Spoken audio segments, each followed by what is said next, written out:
All right, and we are live. What's up, guys? Welcome back. Michael and Rob here at Lake Michigan Angler. Thank you for joining us for our weekly fishing report live stream. We'll give everyone a chance to join us, to get in here, so folks don't miss anything. And as always, let us know with the thumbs up in the chat that you guys can hear us and see us pretty good. Pretty typical of every report. We're going to cover kind of, what's new here at the shop, things you might want to know about, gear that might come in. We'll talk about the fishing report, and we'll take your questions that you may have about anything salmon fishing related. Anything, it's open season, whatever you want to talk about. We'll kind of go with that flow. So, good morning to you all, Russell, Jason, Bill, loud and clear. Morning, guys. Thank you for being here with us. Kenneth, hi, from Tennessee. What's up, man? Welcome. I'm guessing you're looking to come up and do some fishing around here, which would be a great thing. We finally got some decent weather the last 2 days, so there's a ton of people out fishing today. Yeah, super busy day out there. Typical holiday weekend out there. Usually Memorial Day weekend's a busy weekend every year. Yep. So a lot of people out there. Hurry up! Graduation ceremony about to start. Hey, you better put an AirPod in and listen while you're celebrating. What's up, Reed? Welcome. Peter, what's up, guys? Looking for spoon storage. Actually, you want to grab one of those, Rob? Yep. We do have spoon boxes did come in. We have a few different options. I probably can hear you. Yeah, we've got a few different options for spoon storage, but the most popular right here are the spoon tenders from TLC Tackle. These things fly out of here. They're just nice and compact. They hold 66 spoons. They have different sizes for Magnum and Standard, and there's 50-50 ones, and they even make one for walleye size spoons. So we've got those. We also have the Plano XXL boxes where you can push the spoons into the foam, and then we also have the Special Mate boxes where they just hang vertically by the hook. Yeah. So I think each of them speaks to kind of like what your storage needs are. Yeah. If you got the space and you can put the big tub in there, you can grab those hold the most. Yeah. So I think those hold 225 if you don't double any of them up. Right. So the Special Mates hold the most spoons, but they're also the biggest and bulkiest and most expensive. Then you've got the Plano, which is also pretty bulky. That if you don't double anything up, if you don't modify it at all, it holds 55 spoons, I believe. And then this one's at 66 with a low profile. Yeah. So more conducive to small boats and kayaks, stuff like that. So that's what I'm looking for right there. Yep. You feel free to order online, Kenneth, or stop by to grab it, dude. Yep. Anthony, good morning from Manistee. What's up, man? How's the fishing going over on the east side, guys? I haven't heard too much just yet. I haven't talked to my buddy Chris over there at Dark Blue just yet to see how the fishing is, but I'm curious. Moji, good morning. John said, good morning. Beautiful morning out of Michigan City. Only one in the box on that slim A-bomb you like. Okay. 2 hits on the Dragon Slayer with the blue fly. Thank you for everything and tight lines. Awesome, man. Well, I'm glad that A-bomb caught you a fish. Hopefully it catches you some more. I wonder, I'm curious how far out you're fishing right now out of the south end, because I know that Brian from Big Lake Little Boat actually came up. He's actually fishing up in our area right now out of North Point today, just because fishing down there has been pretty tough from what I've heard. So, let us know how it's going out there, John. How deep are you fishing? Let's see. John Phillips said trolling Lake Erie right now off Marblehead. A 27-inch is in the box. Nice. I need some walleye meat. I really do. I haven't been able to go over there in some years. Somebody feel free. Drop off some meat. Scott said, hit the like before you forget. Much appreciated. Reed said, I need 10 of them. Well, we got a good amount, Reed. Feel free. John Allen said, out of Milwaukee right now, I have time to watch. 100 feet of water, only one small Coho since 5 a.m. Slow for me. Oh, well, stand by, John. Hopefully when we get to our report, you can motor over and start running some stuff and get you some bites here, hopefully. Let's go ahead and dive in. Rob, what do we got new at the shop here we need to talk about? Let folks know. Not a ton of stuff came in today. We restocked some Howie flies. We got another order of beaver spoons in. We got in some more rods and reels, some more nets, some Beckman rubber nets, some Beckman big nets, some more dot line nets, Fishhawks, though. Fishhawks came in, so we've got the double wide transducer Fishhawks in stock right now. They just came in yesterday, so that's kind of a big thing that came in. And we have familiar bite herring strips in, a lot of them. So people have been buying them already. They're catching fish on them already. Yeah. And actually, this batch looks really, really good. So Yep. I think we got like 250 packages right now. Yep. You could run meat right now. I mean, I've been out. We did a small boat video, which is up on the channel with Captain Dave Johnson. He was running meat off a wire already early, and it took the biggest king that day, a 14, just shy of 15-pound king. So you can run meat, and that's something that I'm invested for the season to really learn that program and then share what I learned at the end of the season with you guys. So we got plenty of meat. Feel free to grab some. Okay, and I know folks ask us about stuff that we coming in. As far as stubbies go, how we look with stubbies? We're pretty good on stubbies. We've got the reverse clown, we have the 50-50, we've got the UV ones, we've got the regular ones. We got our 2 customs. The customs are in, the new ones for this year, the Ladybug, and they actually just got an online order for the Ladybug and the Frankenstein a little while ago. So and those have been performing well from folks we talked to. Those have been pretty good. Stinger flashers are here. We had some more stinger spoons show up. So just kind of a hodgepodge of stuff coming in all week, and we even had some bass stuff show up. There you go. All right. Let's get to some questions. And if you guys have any questions at any point, drop it in the chat. I'll get to every question, no matter how simple you may think it is or how advanced or technical it is. Feel free, we're here to have that conversation, and so feel free. Don't be shy.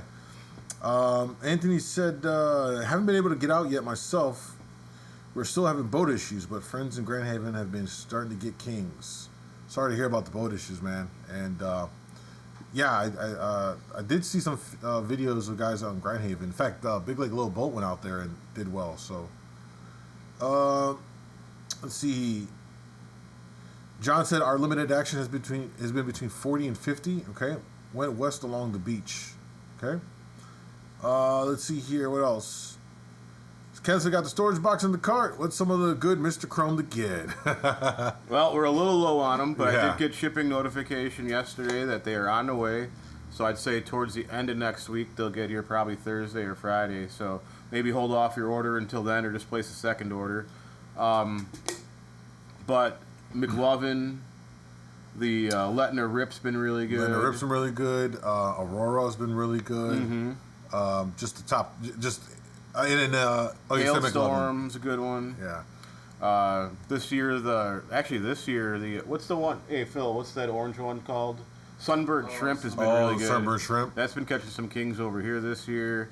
And there's a lot of pretty good ones, to be honest. Yeah, I haven't ran into like when I say bad, I mean a spoon that just hasn't caught anything. Like you fishing, like, dang, it hasn't done anything for me. Like, okay, let me ask you guys this, right? Kind of diverting a little bit, but on subject, what's one spoon color that people swear by that just doesn't work for you? And for me, Sandburr. People love that. It catches fish. I know it catches fish. I fish that thing and can't catch a cold. Mm-hmm. You have something like that for you that like everyone raves about? And you're like, for me, for a long time, it was Bloody Nose, but it started working for us now. Trying to think which ones don't work. Wonder Bread, yeah, that's a terrible spoon. Does that work for you guys? Flounder Pounder, Green Dolphin, Blue Dolphin, all those, they all stink. I'm just. Anthony said new custom toads in the order. I don't think they're in this order. I think they're going to come in a separate order. Yeah. Oh, you're talking about, yeah. So I didn't really, I forgot to mention that. So I guess I'll tell you guys first, since you guys joined us on the live, we give you the information first.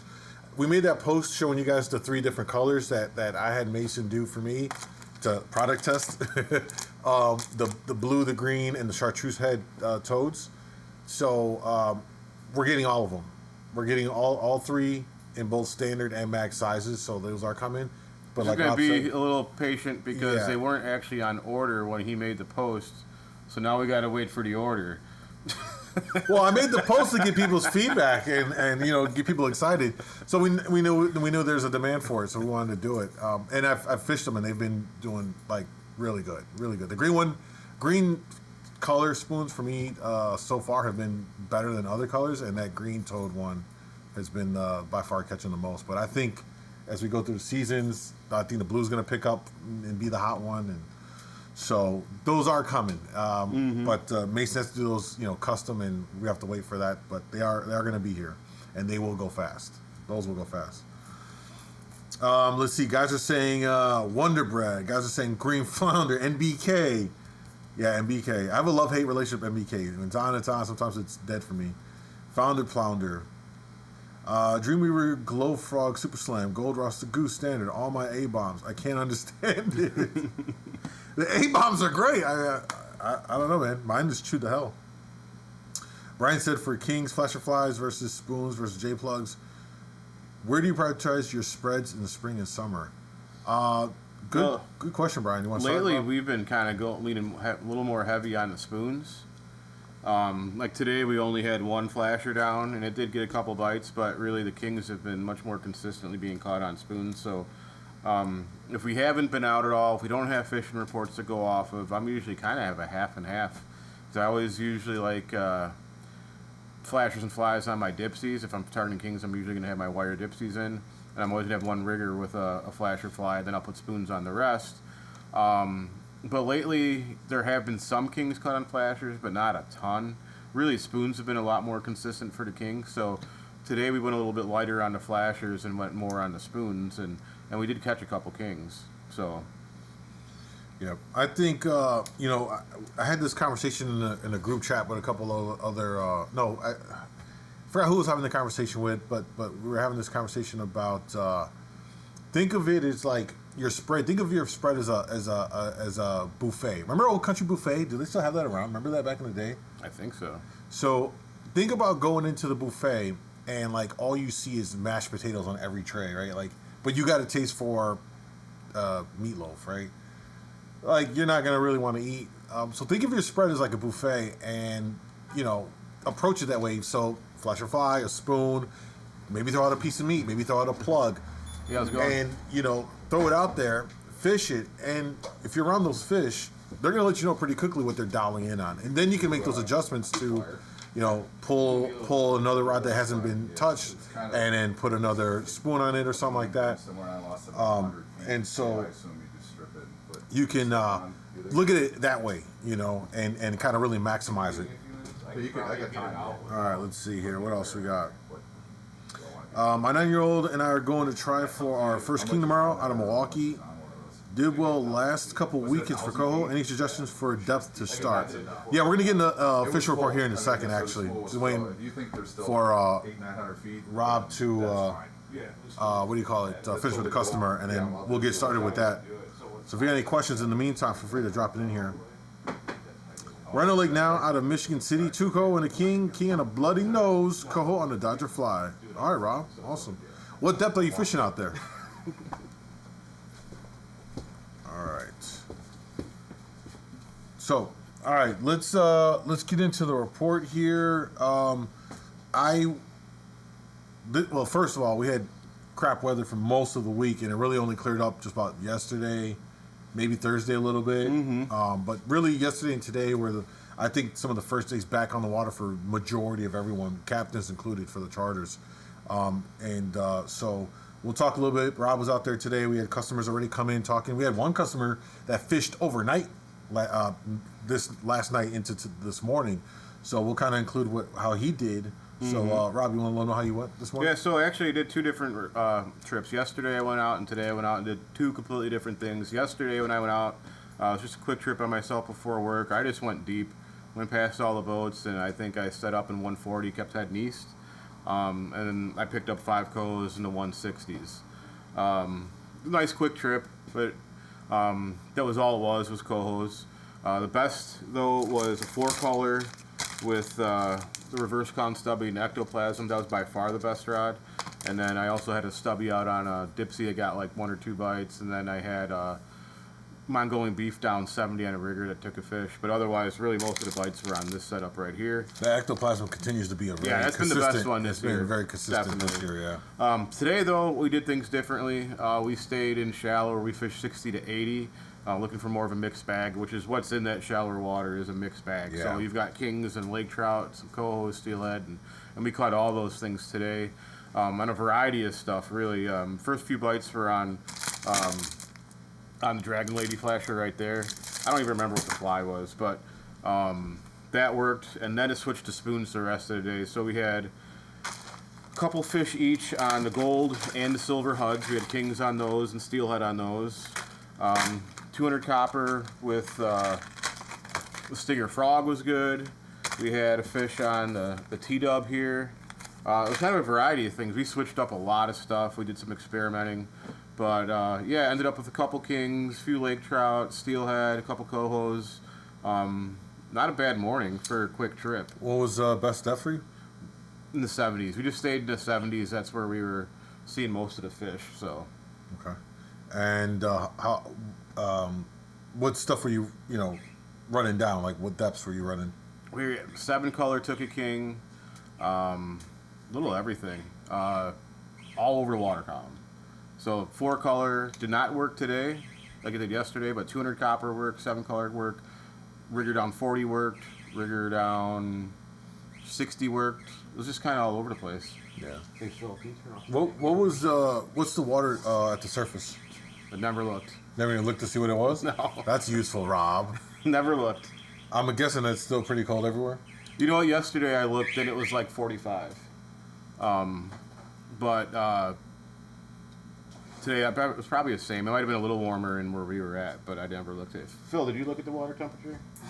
No, we don't. You guys didn't look at the water temp? That's No. crazy. They're saying 47.5 at the surface. I wonder at what depth, though, because you're in close. I'm sure it's in the 50s, but I don't know. I wonder at what depth. I mean, I was watching the temp on my way in yesterday, and it was not in the 50s. Right. But today is a different day. So. Sure. Yeah. Any reports on the Moonmaster spoons? Good question. You know what catches steelhead? We know of some kings being caught on it. We know of cohos being caught on them. I ran one for the first time today. Didn't catch any fish, but it wasn't really a fair shake for it. So I need to run that some more for sure. But we know people. Caleb on Miger's been catching fish on it. Munda's been catching fish on it. He actually really likes them for steelhead. He's been using the RV Bloody Nose. Okay. Tom said 47.5 at the surface. It's between 60 and 90. That sounds about right. Yeah.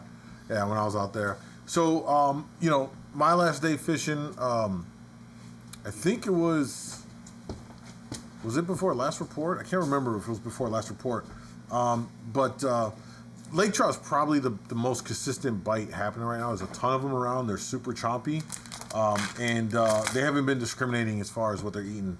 Caught a bunch on just the bullfrog fly with the white Megatron down about 35-40. Had a couple of those guys bite off there. Took some off of the McLovin, Mr. Chrome spoon, down like in that 30 to 40 range. What else? Took one on the meat. I took one on one of the meat that I did myself, the I1 stuff, So that was down about 45-50. So lake trout fishing, I think, is probably the most consistent. I think right now in terms of like if you're gonna go out there, you're gonna get quite a few lake trout, and then you're kind of picking away at kings here and there because they're just roaming around. Yeah, but to be honest, there's decent king fishing out there. So. And then as far as the coho, just kind of scattered about as well, huh? Yeah. I think if you just want to load up on cohos, I just head out deep. Just keep heading east, and I think you're gonna find a bunch out there. Yep. What else? Oh, so we had a customer that fished all night last night. Started in the evening at 7 something right before sundown. Fished until this morning, and what did he say, Rob? I remember the full. Well, he had 5 good kings, but he also shook off a couple little ones and a couple Lakers and maybe one other fish. But he pulled an all-nighter. And he had pretty good luck. I think Bad Toad was good for him. Bloody Nose, maybe? Yeah, he said Bloody Nose was probably his best in the dark. And then when the light came out, he said it died off for him. There was some other stuff he ran, but what was impressive, he said that he had 2 kings that were in the 20-plus range. So... You're rewarded for being out in the cold. It was cold out there. That's hardcore to be out there all night, overnight. So yeah, fishing, now that we've got decent weather, I don't know. I haven't looked ahead to see what the weather report is going to look like. I think tomorrow's going to be good tomorrow as well. I think that we'll have to see what the weekday looks like, but there's fish out there moving about, scatter around and everything to cover that water. So I think if you're going out there anywhere from 40 to 90, if you kind of want to keep in tucked in. Yeah, I talked to people that caught kings in the 40s yesterday and in the 50s, and we just got ours in the 70s, and I know people that caught some in the 80s. Definitely fish scattered all over the place. You just kind of find what works for you, because we talked to people that caught fish in the 50s, but we couldn't, but they did, but we caught them in the 70s and they couldn't. So you'll find something that's working for you and just stick with that. Yep. Spoons for sure have been doing, really good for kings. Last I was out, stuff with a lot of greens on them we're working on, but it sounds like the reds, like the bloody nose, is starting to pick up and stuff like that. Some of the orange spoons, quite a variety, really. Yeah. So don't forget, we got the bloody toad, we got the dead toad. Dead toad's been catching fish. We know that already. So we got still got stuff like that available, guys. Scott said, how long of a backing behind a 10 color is minimum? Any thoughts? I don't like less than 200 yards. Yep. So, and you're talking about that's going to be like a, 50-pound braid? Usually I actually use mono, but it's, I also like 50, but I actually prefer 65 because it's a little nicer in your board releases. There you go. Powder 9, how fast should I troll for kings? I've been going, I'd say on average 2.4 to 2.7 for me, and I've been catching my kings around that range more consistently. Yeah, we've been about the same, more like 2.5 to 3, but in that 2.7 usually seems to be what's working. Yeah. Jacob said, got 3 kings yesterday evening in Kenosha, 50 foot of water. Couldn't get bit on spoons, all flash or fly. Okay. Yeah. Everybody's got something else working for them. It's not like a distinct pattern right now, so. Yeah, it's. Yep. Starting to think you just get in front of. I'm starting to wonder if it's just a matter of getting over them, and then they're just chomping away at whatever's in front of them, maybe. Yeah. But they're so scattered about. You just got to get around where they're at. Any other questions, guys, before we wrap up today's live? I do want to mention one thing. We're going to open up signups for the next brawl Tuesday. So if you're interested for the June 7th event, is it 7th? Yeah. June 7th event, feel free to sign up. You can do a one day, just do the one day. It's $250 to enter. A lot of cash prizes, both for placement and for out of the money random drawings. You can win stuff. So get all the information on LakeMichiganAngler.com to sign up. We'll post it on our Facebook when the link is available to the public to sign up. It's a great tournament. It was a great time. We had our first one last weekend. Congratulations to Stormtrooper for their first place win in that impressive box that they had. And so if you want to participate, you can do the one-off, have a good time, go out there. If you're going to fish anyway, have a chance to win some money, feel free to join the brawl, and we'll have that out available on Tuesday, open to the general public to sign up, okay? And if you are a current series boat, your sign-up period is happening right now, currently, all this week. So sign up to secure your spots, and then before we open up to the public so that you have your spot held. So I wanted to quickly mention that. All right. If there's nothing more in the chat, I think we'll be good for today. Any final thoughts, guys? Thank you for the likes. Right. I don't do very many charters, though. All right. I guess we're good, guys. All right. Have a good day out there. For those that are out in the water, hopefully the information we just shared with you will get you a couple more fish. Just kind of keep covering water. For me, top 50 feet of the water column has been most productive. I haven't really fished deeper than 50 feet in terms of lures down in the depth. Try and play around with stuff. All right. So that's it. Rob, final thoughts before we wrap it up? Get out there and fish. It's nice weather. There's some kings around. Take advantage of it. There you go. If you guys need anything, you already know, go to LakeMichiganAngler.com. If you're in the area, stop by. Love to talk to you fishing, show you some stuff that's in here. If you've never visited the shop, it's definitely worth coming by to check it all out and see what we got here. So thank you guys as always. Appreciate your time, and we'll talk to you guys next week. Take care.